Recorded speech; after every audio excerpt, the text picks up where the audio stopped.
हमारा टॉपिक चल रहा था मैनेजमेंट इंफॉर्मेशन, जिसे मैंने काफ़ी एक्सप्लेन करते हुए और आराम से पढ़ाया, क्योंकि एक महीने का तकरीबन 1-1.5 महीने का डिले आ गया हुआ था, इंटरवल आ गया हुआ था, जिस वजह से एक टेम्पो भी ख़राब हो गया हुआ था आपके पढ़ने का। तो वो टेम्पो बनाने के लिए बड़ा आराम से वो चीज़ों को डिस्कस कर रहा था। तो बहरहाल अब इसको क्लोज़ करते हैं हम। इसमें जो चीज़ें रह गई हैं, कल हम पढ़ रहे थे कि लिमिटेशंस ऑफ मैनेजमेंट इंफॉर्मेशन। कौन सी ऐसी चीज़ें हैं जो मैनेजमेंट इंफॉर्मेशन की यूज़फुलनेस को लिमिट में ले जाती हैं, उसकी वो उतनी यूज़फुल नहीं रहेगी। यानी कि जो मैनेजमेंट इंफॉर्मेशन आपकी प्रोड्यूस हुई है उसकी यूज़फुलनेस में कमी आ जाएगी, उसके यूज़फुलनेस में कमी आएगी तो किस वजह से आएगी? तो मैंने कल बड़े सिंपल अल्फाज में कहा था कि जो हमारे फीचर्स हैं, गुड करेक्टरिस्टिक्स है गुड इंफॉर्मेशन की, अगर उन करेक्टरिस्टिक्स में से कोई एक भी मिसिंग हुआ तो यूँ समझ लो उस इंफॉर्मेशन की, उस मैनेजमेंट इंफॉर्मेशन की जो यूज़फुलनेस है वो लिमिटेड हो जाएगी, वो उतनी यूज़फुल नहीं रहेगी। एग्जांपल मैंने दी थी कि सारा कुछ ही हो इंफॉर्मेशन के अंदर, ठीक है, क्लियर भी हो, कंसाइज भी हो, कंप्लीट भी हो, लेकिन एक चीज़ ना हो, वो रिलायबल ना हो, तो उससे उसकी यूज़फुलनेस लिमिटेड हो जाएगी। ये मैंने आपको कल बताया था। या वो कंपेरेबल ना हो, या वो टाइमली ना हो। इन्फॉर्मेशन मिल तो गई है, रिलायबल है, एक्यूरेट है, कंप्लीट है, सब कुछ है, लेकिन वो टाइमली नहीं मिली, जिस वक्त हमें चाहिए थी उस वक्त नहीं मिली। अब क्या करना है हमने? मतलब फॉर एग्जांपल मैं बोल रहा हूँ रॉबरी हो जाती है और बाद में इन्फॉर्मेशन मिलती है जी वहाँ पर रॉबरी हो गई है। पहले मिल जाती तो शायद हम उसको रोक भी लेते हैं या कोई एक्शन ले लेते, तो अब बाद में हम क्या करें? अब तो वो फीडबैक कंट्रोलिंग ही होगी। बहरहाल हम आगे चलते हैं। अब हम देखते हैं कि difference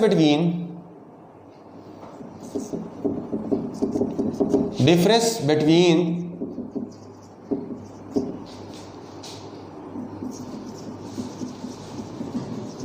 management accounting and financial accounting.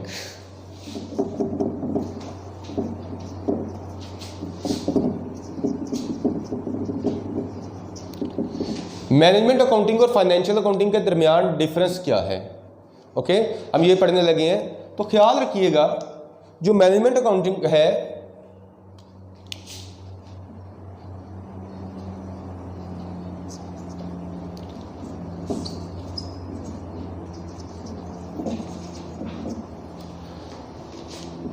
Management accounting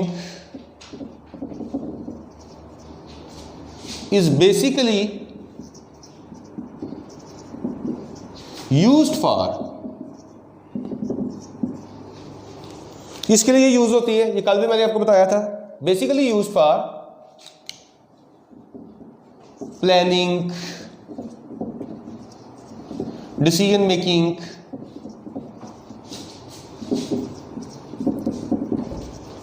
controlling and performance evaluation.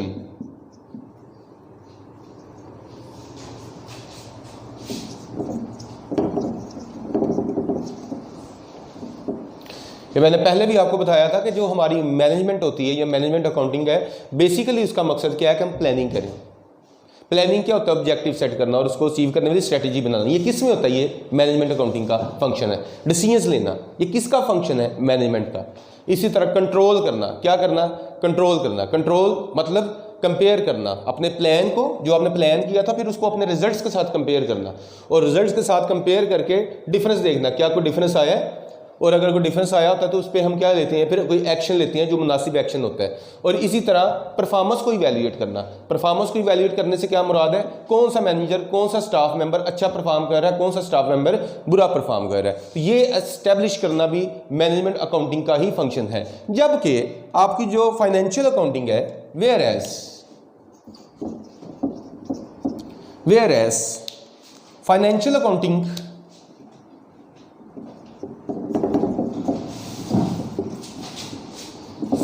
financial accounting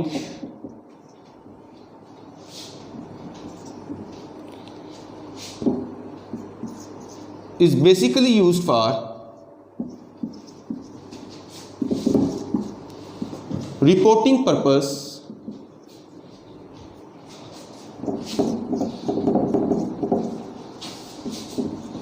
to its stakeholder.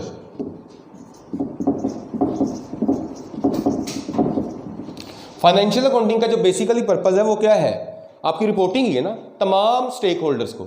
वो स्टेक होल्डर्स से मुराद ही होता है जिसका आपकी कंपनी के अंदर इंटरेस्ट होता है। तो इसका बेसिकली पर्पस जो है फाइनेंशियल अकाउंटिंग का वो रिपोर्टिंग है। इसका बेसिकली पर्पस ये नहीं है कि हम डिसीजन मेकिंग करें, या इसका बेसिकली पर्पस ये नहीं है कि हम प्लानिंग करें। बेसिकली जो ये फंक्शंस है planning, decision making, controlling, performance evaluation, ये हमारी मैनेजमेंट अकाउंटिंग के फंक्शंस होते हैं। और फाइनेंशियल अकाउंटिंग की जो रिपोर्ट्स हैं ये बेसिकली प्रोड्यूस की जाती हैं रिपोर्टिंग पर्पस के लिए। किसके लिए? रिपोर्टिंग पर्पस के लिए। किनको रिपोर्ट करना है? तमाम स्टेक होल्डर्स को। तमाम स्टेक होल्डर्स में क्या आ सकते हैं? सबसे पहली बात ये आपके शेयर होल्डर्स। शेयर होल्डर्स के अलावा bankers, landers, financial institutions, insurance companies, tax authorities, ये बेसिकली, और आपकी इवन मैनेजमेंट, ये सब को वो बेसिकली ये रिपोर्टिंग पर्पस के लिए होती है कि इस साल हमें कितना प्रॉफिट हुआ या लॉस हुआ। आप स्टेटमेंट ऑफ कंप्रिहेंसिव इनकम बनाते हैं ना, इनकम स्टेटमेंट, तो इनकम स्टेटमेंट या प्रॉफिट एंड लॉस अकाउंट और स्टेटमेंट ऑफ फाइनेंशियल पोजीशन और इस तरह की जो चीज़ें हैं बेसिकली आप बना के किन को प्रेजेंट कर रहे होते हैं? अपने शेयर होल्डर्स को, रिपोर्टिंग पर्पस के साथ। इस साल हमें इतना प्रॉफिट हुआ या इतना लॉस हुआ, सर इस साल हमारे पास इतने एसेट्स हैं, इतनी लाइबिलिटीज है, इतना कैपिटल है, इतने, ये सारी चीज़ें आप रिपोर्ट कर रहे होते हैं। लेकिन जो मैनेजर होता है, जो मैनेजमेंट अकाउंटेंट होता है, जो मैनेजमेंट अकाउंटिंग है, वो बेसिकली कंसर्न्ड है प्लानिंग के साथ, ऑब्जेक्टिव सेट करना, हम अपने बिजनेस को आगे कैसे लेके जाएं ये सोचना, ये एस्टेब्लिश करना, हम अपने बिजनेस की एक्सपेंशन कैसे करें, हम अपने नंबर ऑफ कस्टमर कैसे इंक्रीज करें ये सेट करना, और उसके लिए फिर स्ट्रेटेजी बनाना, हम अपने रेवेन्यूज कैसे बढ़ाएं ये सोचना। ये सारी चीज़ें किसके अंदर आती हैं? प्लानिंग के अंदर आती हैं। हम अपनी एडवर्टाइजमेंट सस्ती कैसी करें ये सोचना, ये किसका काम है? एक मैनेजर का काम है।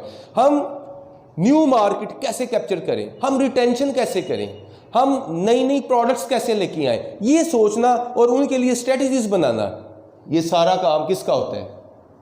आपकी मैनेजमेंट अकाउंटिंग का है, मैनेजमेंट का है। इसी तरह डिसीजन मेकिंग करना, हम ये प्रोडक्ट बनाएं या ये प्रोडक्ट बना लें, यार ये प्रोडक्ट जो है ना ये ज़्यादा क्वालिटी वाली है और इसकी कास्ट भी ज़्यादा है, लेकिन इस प्रोडक्ट की क्वालिटी कम है और कास्ट भी कम है, तो वहाँ पे मैनेजर डिसीजन ले रहा होता है नहीं नहीं हम इसी की तरफ जाएंगे जिसकी क्वालिटी ज़्यादा है, बेशक कास्ट कम है। बेसिकली आप क्या कर रहे हो? आप डिसीजन मेकिंग कर रहे हो। Choosing between alternatives is called decision making.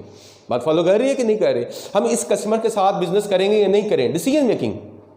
Okay, तो इसी तरह हम कंट्रोलिंग की तरफ जाते हैं। आपने जो प्लान बनाया होता है, आप प्लान बना के फिर उसके साथ अपने एक्चुअल रिजल्ट्स को कंपेयर भी करते हैं, और जब कंपेयर करते हैं तो कोई डिफरेंस आता है। हमारी प्लानिंग थी कि हमारे रेवेन्यूज जो होंगे वो 1 लाख होंगे, लेकिन रेवेन्यूज आपके आ रहे हैं 60,000। इसका मतलब ये है कि 40,000 रेवेन्यूज जो हैं वो कम आए हैं, जितने सोचे थे उतने नहीं आए। ये 1 साल के रेवेन्यूज हमने 1 लाख सोचे हुए थे, लेकिन ये एक्चुअली जनरेट हुए 60,000। 40,000 का डिफरेंस आ गया, कम आ गया। तो हमारी मैनेजमेंट अब इसके ऊपर क्या करेगी? ये डिफरेंस आया, क्या किया आपने? अपने प्लान को अपने एक्चुअल रिजल्ट के साथ कंपेयर किया है। अब आप इसके साथ क्या करेंगे? आप इसके ऊपर अगर कोई एक्शन रिक्वायर्ड है तो आप लेंगे कि यार ये रेवेन्यूज क्यों कम आए हैं, क्या वजह है, आप इसकी इन्वेस्टिगेशन में जाएंगे। ये सारे काम करना किसके है?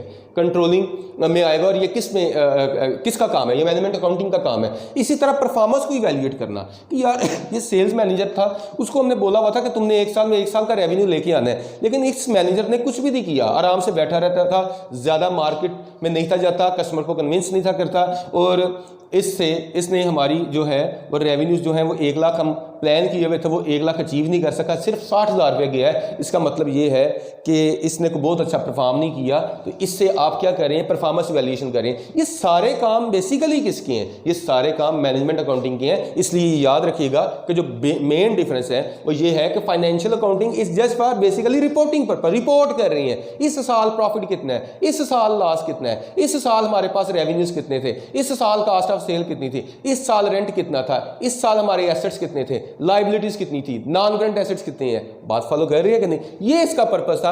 लेकिन अब हम जो है इनका डिफरेंस देख रहे हैं, और डिफरेंस में हमारा पहला डिफरेंस ये आ गया। ओके,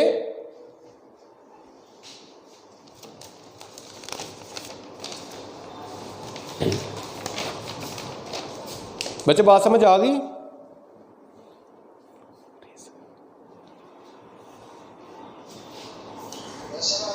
ओके,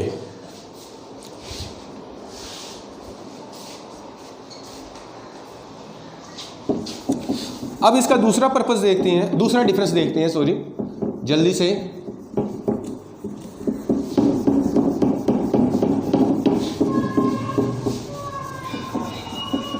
माइक म्यूट कर दें प्लीज। अच्छा जी, अब जो दूसरी चीज आ जाती है, दूसरा डिफरेंस ये आ जाता है कि management accounting reports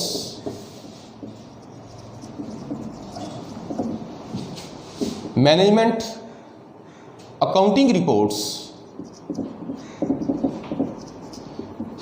accounting reports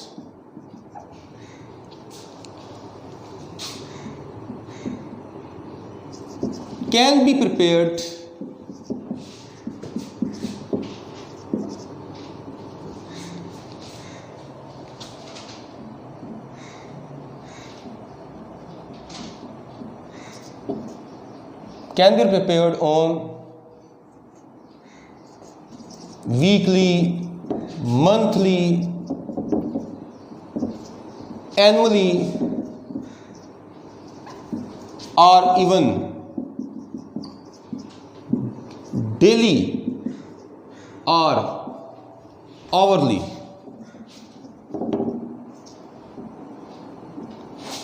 मैं इसको ब्रैकेट में लिख रहा हूं, according to the requirement of management या अकॉर्डिंग टू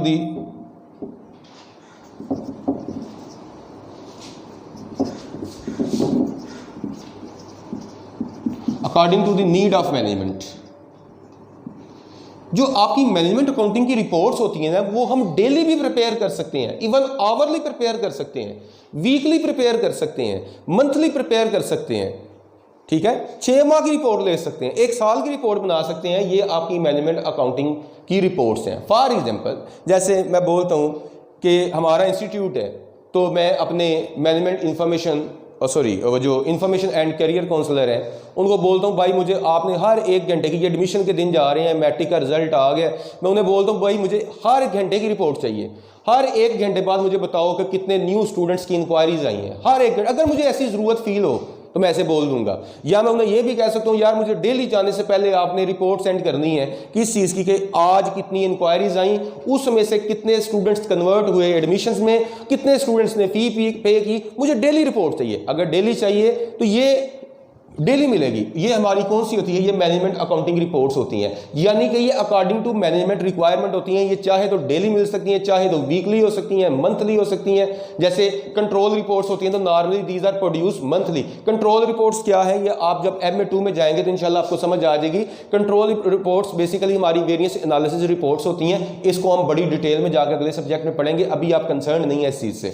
तो हमें जो समझ आई वो ये बात है कि इसके लिए कुछ स्पेसिफिक टाइम पीरियड नहीं है कि इतने टाइम पीरियड के बाद ही रिपोर्ट प्रोड्यूस होगी। हम चाहें तो आवरली रिपोर्ट ले सकते हैं अपनी जूनियर मैनेजर से, अपने स्टाफ से, तो ये ख्याल रखना है। लेकिन जो आपकी फाइनेंशियल अकाउंटिंग की रिपोर्ट्स होती हैं, they are normally produced yearly. Normally, necessarily नहीं, जरूरी नहीं, लेकिन normally are produce yearly. For example, आपकी जो इनकम स्टेटमेंट बनती है वो कितनी देर की बनती है? आमतौर पे पूरे साल की होती है। जी इस साल, ये जो साल हमारा गुजर गया है, हमारी फाइनेंशियल परफॉर्मेंस जो थी वो ये थी, हमें इतने प्रॉफिट्स हुए या इतने लॉसेज हुए या इतने रेवेन्यूज हुए, वो हम रिपोर्ट बना रहे होते हैं और स्टेटमेंट ऑफ फाइनेंशियल पोजीशन बना रहे होते हैं, बैलेंस शीट बना रहे होते हैं। जैसे वो जी इस साल के एंड पे हमारे जो ये एसेट्स हैं, ये लाइबिलिटीज हैं, ये कैपिटल है, व्हाटएवर जो भी आप वो करते हैं, तो वो नॉर्मली वो रिपोर्ट्स हमारी क्या होती हैं? ईयरली होती हैं। लेकिन ये जो रिपोर्ट्स होती हैं ये ऑन डिमांड होती हैं और ये कभी भी प्रिपेयर की जा सकती हैं। इसलिए याद रखना है कि financial accounting reports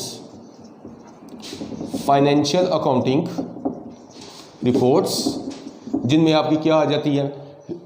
income statement आ सकती है, स्टेटमेंट ऑफ फाइनेंशियल पोजीशन आ सकती है, कैश की। Financial accounting reports are normally prepared yearly. Okay, जैसे इनकम स्टेटमेंट हो गई, स्टेटमेंट ऑफ फाइनेंशियल पोजीशन हो गई,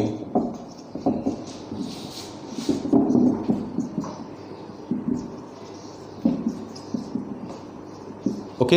इसी तरह आपने ये याद रखना है कि हमारी जो मैनेजमेंट अकाउंटिंग है, management accounting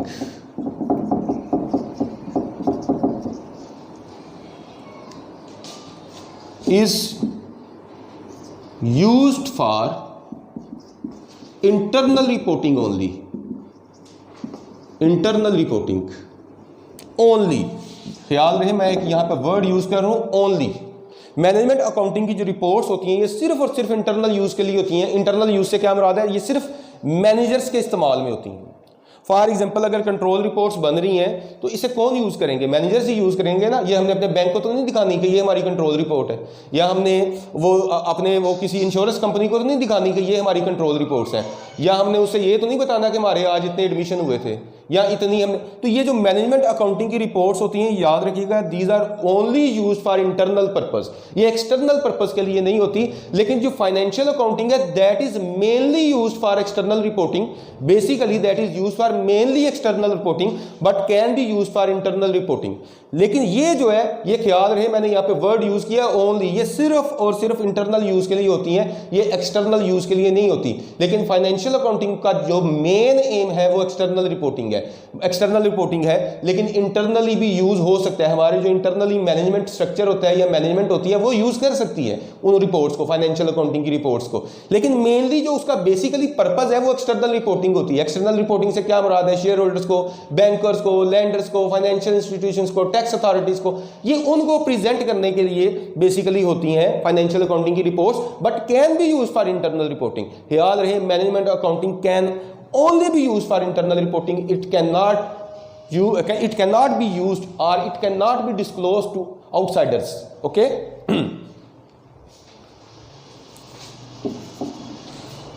whereas financial accounting reports are mainly used for external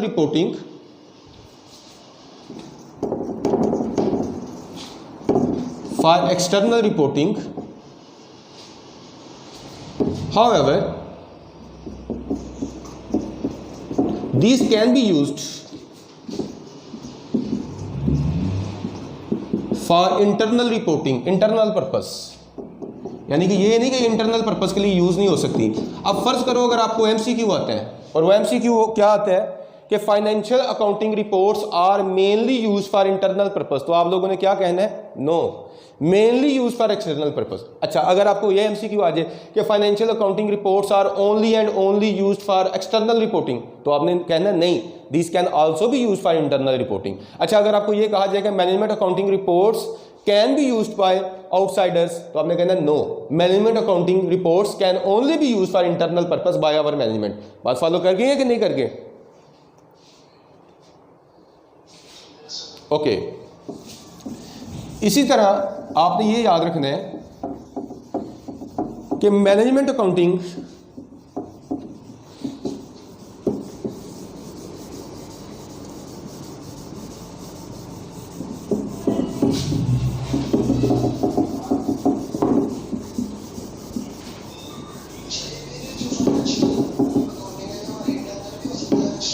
जी, मैंने यही बोला है, मैंने आपको यही बोला है कि मैंने जो फाइनेंशियल अकाउंटिंग है उसका जो बेसिकली पर्पस है वो क्या है, basically purpose external reporting. External reporting में क्या आ जाता है, reporting to shareholders, reporting to lenders, reporting to bankers, reporting to insurance companies, reporting to आपके क्या environmental authorities, reporting to tax authorities, ये बेसिकली उनके लिए होती है। लेकिन इसका मतलब ये नहीं कि ये इंटरनली यूज़ नहीं होती, मेनली उनके लिए मेन मकसद ये है। जैसे मार्कर का मेन मकसद क्या है, मेनली ये बनाया गया लिखने के लिए, लेकिन आप इससे किसी को हिट भी कर सकते हैं, हालांकि ये बनाया इसलिए नहीं किया।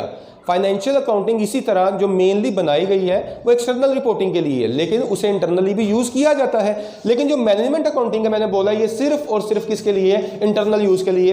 Hope that make sense. आगे चलते हैं। अब इसमें जो आपने याद रखना है वो मैनेजमेंट अकाउंटिंग, बातें नहीं please, no cross discussion please. Management accounting considers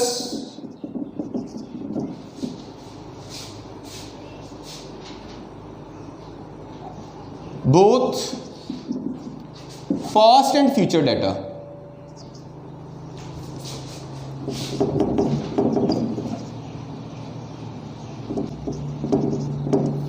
whereas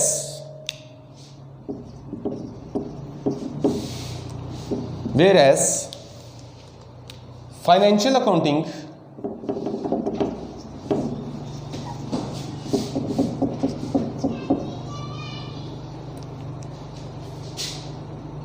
are only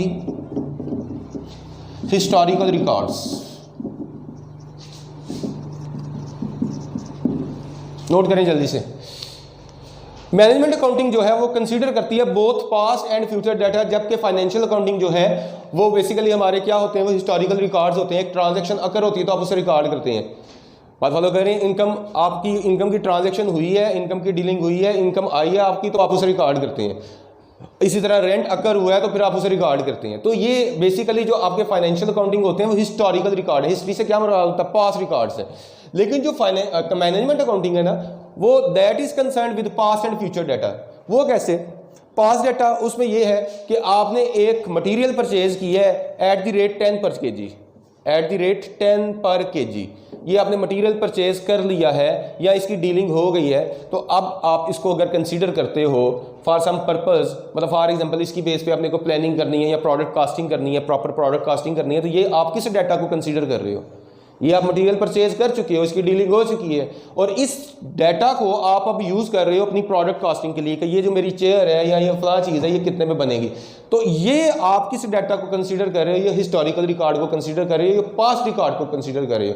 लेकिन जो मैनेजमेंट अकाउंटिंग है ना, ये सिर्फ पास्ट रिकॉर्ड को कंसीडर नहीं करती, बल्कि ये आपके फ्यूचर को भी कंसीडर करती है। यार जो बजट्स होते हैं ये किससे कंसर्न होते हैं? ये फ्यूचर से कंसर्न होते हैं ना। प्लान जो आप करते हो, जो आप प्लान करते हो, बजट की हमने डेफिनेशन पढ़ी थी कि बजट क्या है, budget is a quantitative plan for a coming period. तो जो प्लानिंग होती है वो किसके लिए होती है? हमेशा आने वाले पीरियड के लिए।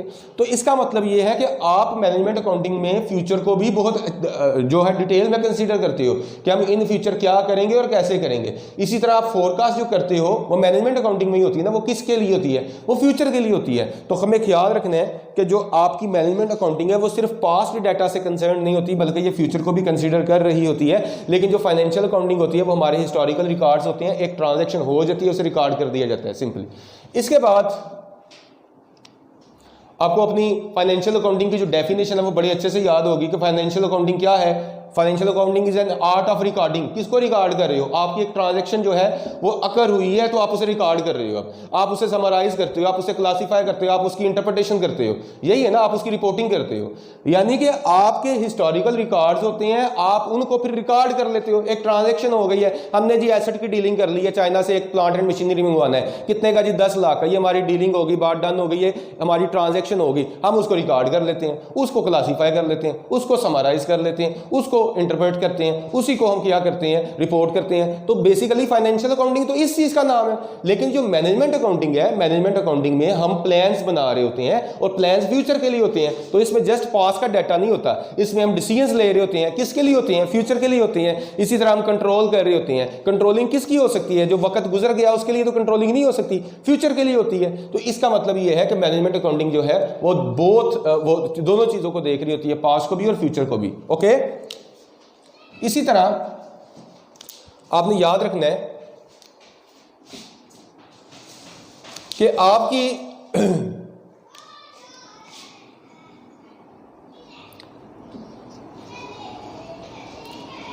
फाइनेंशियल अकाउंटिंग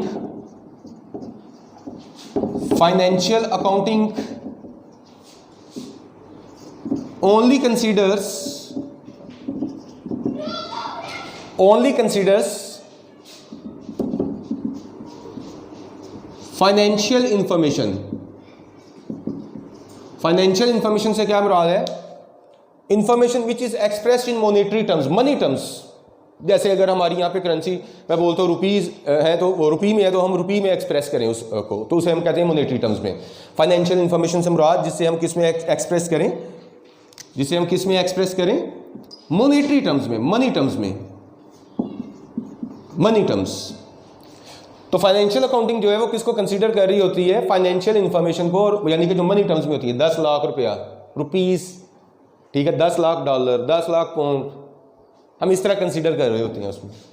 लेकिन जो आपकी मैनेजमेंट अकाउंटिंग होती है, ख्याल रखिएगा, management accounting management accounting considers financial as well as non financial information. Non financial information से क्या मुराद है? ऐसी इंफॉर्मेशन कि जो मॉनेटरी टर्म्स में नहीं है। वो तो मनी टर्म्स में ना 10,000 रुपीज, $10,000, 10,000 पाउंड्स, वो मनी टर्म्स में है। लेकिन ये जो है ये हमारी किसे कंसीडर करती है? ये नॉन फाइनेंशियल इंफॉर्मेशन को भी कंसीडर करती है जो हमारी which is not expressed in monetary terms, which is not expressed in monetary terms, जो मनी टर्म्स में नहीं होती। फॉर एग्जांपल जो मनी टर्म्स में नहीं होती वो कौन सी इंफॉर्मेशन हो सकती है? मैं आपसे ये बोलता हूं कि आपने यार एक मटेरियल बाय करना है, आप एक मैनेजर हो और आपने मटेरियल बाय करवाना है। तो मटेरियल बाय करवाने के लिए आपके सप्लायर्स जो हैं वो आपको कुछ इंफॉर्मेशन प्रोवाइड करते हैं। वो कहते हैं जी ये मटेरियल अगर आप लेंगे ना, मटेरियल ए, इस प्रोडक्ट को बनाने के लिए, let's say would type A, component type A, तो अगर टाइप ए मटेरियल लेते हैं तो उसकी जो कास्ट होगी, यानी कि जो हम आपको दे देंगे वो कितने में दे देंगे? लेट्स से $10 पर kg। लेकिन अगर इसी मटेरियल की आप टाइप बी लेते हैं तो वो हम $9 में दे देंगे, और अगर इसी मटेरियल की आप टाइप सी लेते हैं तो सर वो आपको $7 पर kg में मिल जाएगा। ओके, अब आपने डिसीजन लेना है। यार आप मैनेजमेंट अकाउंटेंट हो और मैनेजमेंट अकाउंटेंट जो है वो सिर्फ जब डिसीजन मेकिंग करने लगता है तो फाइनेंशियल इंफॉर्मेशन को कंसीडर नहीं करता। याद रखिएगा, इन practical life you don't only consider financial information while making decisions, you need to consider non financial information as well। आपको non financial information को भी consider करना पड़ता है, क्योंकि अगर non financial information को हम consider ना करें तो हम कभी भी अच्छी decision making नहीं कर सकते। अब आपको ये information मिल गई और ये आपके supplier ने आपको information दी है 10 पर kg, 9 पर kg, 7 पर kg, ये material आपको मिल सकता है, ठीक है। अब आप उससे शायद ये भी इंफॉर्मेशन रिक्वायर करें, यार इसमें से जो बेहतर क्वालिटी का मटेरियल है वो कौन सा है। नॉर्मली तो समझा यही जाता है कि जो महंगा मटेरियल वो अच्छा है, लेकिन ज़रूरी नहीं है। समटाइम आपकी कोई चीज़ एक्सपेंसिव हो सकती है किसी और वजह से भी, क्वालिटी की वजह से किसी चीज़ का एक्सपेंसिव होना ये तो समझ आता है, लेकिन ज़रूरी नहीं कि क्वालिटी की वजह से कोई चीज़ एक्सपेंसिव हो। पॉसिबल है वो इम्पोर्टेड हो लेकिन वो बहुत अच्छी क्वालिटी का ना हो। अब इम्पोर्टेड डजंट मीन कि वो हमेशा बहुत अच्छा ही होगा। तो 10 पर kg, 9 पर kg, 7 पर kg, कहता है सर ये जो है ना 10 पर kg ये आपको ये बड़ा शानदार है, ये सर इससे अगर आप ये चीज़ बनाएंगे ना तो आप उसको ऐसे ज़मीन पे भी मारेंगे टूटेगी नहीं। अच्छा ठीक हो गया, और ये स्क्रैच प्रूफ मटेरियल है, इस पर स्क्रैच भी नहीं आएगा, ठीक हो गया। अच्छा ये सर ये ज़रा दरमियाना सा है, अच्छा ये भी टूटता नहीं है लेकिन स्क्रैचेस वगैरह इसके ऊपर आ जाते हैं। और ये सर ये बस अगर हाथ से ये इसकी बनी हुई चीज़ गिरी तो बस उससे टूट भी जाना है स्क्रैचेस, तो फिर वो आपको पता है आ जाने। आप बोलेंगे अच्छा ठीक है, यानी कि ये जो आप इंफॉर्मेशन उससे ले रहे हैं, ये आप इंफॉर्मेशन उससे क्या ले रहे हैं? आप इंफॉर्मेशन ये ले रहे हैं कि फाइनेंशियल इंफॉर्मेशन तो मिल गई है, तो ये जो इंफॉर्मेशन आप ले रहे हैं तो ये कौन सी इंफॉर्मेशन है कि ये अच्छा है, ये कम अच्छा है, ये उससे भी कम, तो ये आपकी इंफॉर्मेशन नॉन फाइनेंशियल है। ये कोई मॉनेटरी टर्म्स में एक्सप्रेस नहीं की जा रही, बल्कि ये तो बताया जा रहा है कि ये सबसे अच्छा है, ये थोड़ा कम अच्छा है और ये उससे भी कम अच्छा है। तो ये आपकी कौन सी है? ये वो इंफॉर्मेशन है जो मॉनेटरी टर्म्स में एक्सप्रेस नहीं की जा रही। और जब आप डिसीजन मेकिंग करोगे, याद रखिएगा आप मैनेजर हो, और मैनेजर जो है वो सिर्फ फाइनेंशियल इंफॉर्मेशन की बेस पर डिसीजन मेकिंग नहीं करता बल्कि नॉन फाइनेंशियल इंफॉर्मेशन को भी कंसीडर करता है। यार आप लोग अपनी मैनेजमेंट अकाउंटिंग को सीखना चाहते हो ना, तो अपनी रूटीन लाइफ पे, डेली लाइफ पे गौर करना शुरू कर दो। आप बेसिकली मैनेजर ही हो, अपनी रेगुलर लाइफ को आप मैनेज कर रहे हो। अगर गौर करो तो मैनेजर मीन जो मैनेज करता है, अगर आप गौर करो तो आप ऑलरेडी ये काम कर रहे हो। फॉर एग्जाम्पल मुझसे मैं आपको बोलता हूँ कि अमर आपको बोलता है कि यार ऐसा करो, मुझे 5,000 की जरूरत है, जरा दे दो, लोन दे दो। आप 5,000 उसे लोन दे दो, देते हुए लाजमी बात है पहले कुछ चीज़ें कंसीडर तो करोगे, बात फॉलो कह रही है ना। तो आप फाइनेंशियली सोच रहे हो कि यार 5,000 ये मांग रहा है और कह रहे हैं मैं वापस तुम्हें ऐसा करूंगा 5,500 कर दूंगा, ये फाइनेंशियली आप सोच रहे हो। लेकिन नॉन फाइनेंशियली आप शायद ये सोच रहे हो कि यार ये इसको देता हूँ, पता नहीं 5,000 भी मिलता है या नहीं, 5,500 तो दूर की बात रही, दोस्त है इसने नहीं देने। आपको पता है दोस्तों को ये पैसे नॉर्मली नहीं मिलते वापस, तो वो यही चक्कर है। तो आपने नॉन बेसिकली पॉसिबल है आप उसे ना कर दें, यार इसे नहीं मैंने देने पैसे, मैं बोलता हूँ नहीं मेरे पास नहीं है। उसकी वजह क्या है, आपने सिर्फ फाइनेंशियली नहीं सोचा कि मुझे 5,000 देके तो 5500 वापस मिल जाएगा, बल्कि आपने नॉन फाइनेंशियल इंफॉर्मेशन को ज़्यादा इंपॉर्टेंस दी कि ये अहमर जो है ना ये पैसे लेके वापस नहीं करता, या इस तरह का मसला है, आपने दूसरे क्लासमेट से सुना हुआ था। तो इसका मतलब ये हुआ कि आपने नॉन फाइनेंशियल इंफॉर्मेशन की बेस पर डिसीजन मेकिंग की। Hope that make sense. आगे चलते हैं। इसी तरह आपने ये याद रखना है कि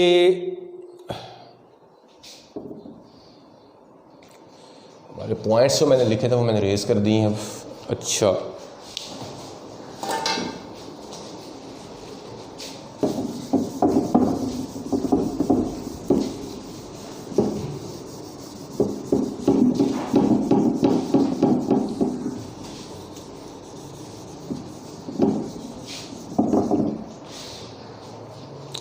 स्टूडेंट्स यहां तक समझ आ गई?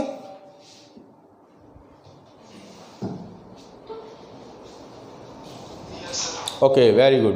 तो ये बेसिकली ये डिफरेंसेस हैं। इसके अलावा आपने आज जो है बुक भी रीड करनी है। अगर इसके अलावा भी कोई पॉइंट हो उसमें, देखो बुक रीड करने का, अब मैं बोल रहा हूँ आपको, ये चैप्टर आपने बुक रीड करनी है जो आपके पास कौन सी बुक आपने रीड करनी है मैं आपको टेक्स्ट कर देता हूँ। ओके, तो अभी फ़िलहाल यहाँ तक जो हमने पढ़ा है वो क्लियर है, कोई प्रॉब्लम तो नहीं इसमें?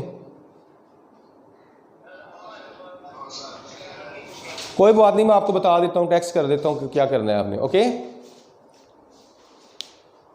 ओके, तो ये हमने बेसिकली जो डिफरेंसेस हैं देखे हैं। अच्छा, एक चीज़ मैं आपको बता दूं कि क्या कास्ट को हमने अभी जो डिफरेंस देखा है वो किसके दरमियान देखा है, मैनेजमेंट अकाउंटिंग और फाइनेंशियल अकाउंटिंग के दरमियान। अब मैं एक चीज़, एक छोटा सा क्वेश्चन पूछता हूँ, क्या कास्ट अकाउंटिंग और मैनेजमेंट अकाउंटिंग में फ़र्क है?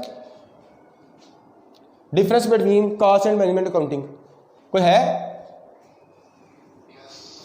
क्या डिफरेंस है भला? कास्ट अकाउंटिंग बेसिकली किसके लिए यूज की जाती है?